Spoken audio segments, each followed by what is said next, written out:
Trailer చూస్తుంటే తమిళంలో సూర్య హీరోగా రూపొందించిన జై భీమ్, తెలుగులో అల్లరి నరేష్ చేసిన నాంది సినిమాలు గుర్తుకొస్తున్నాయి. అంతే ఎమోషన్ ఈ కథలో కూడా ఉందనిపిస్తుంది. ఫోక్స్ చట్టం అనేది చాలామంది తెలియదు.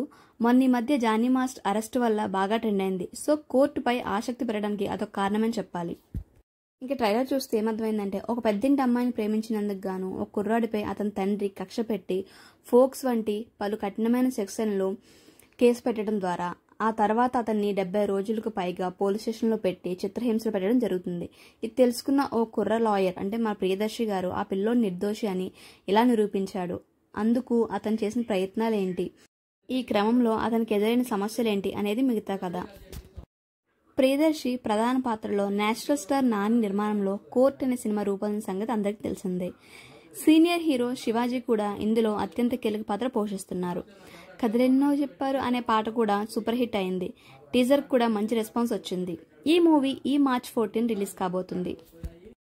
సలార్ మూవీతో పరిచయమైన రోషన్ ఈ మూవీ ఇంకా చూడాలి ఎలా ఉంటుంది అనేది. అండ్ ఈ హీరోయిన్ కాకినాడ అమ్మాయిగా తెలుస్తుంది. సో చూద్దాం మూవీ ఎలాంటి హిట్ అందుకుంటుందో. సో మార్చ్ 14 అది థియేటర్కి వెళ్ళి వాచ్ చేయండి. Thanks for watching. వీడియోస్ చూస్తున్నారు కానీ ఎవరు లైక్ చేయట్లేదు, comment, subscribe to my channel.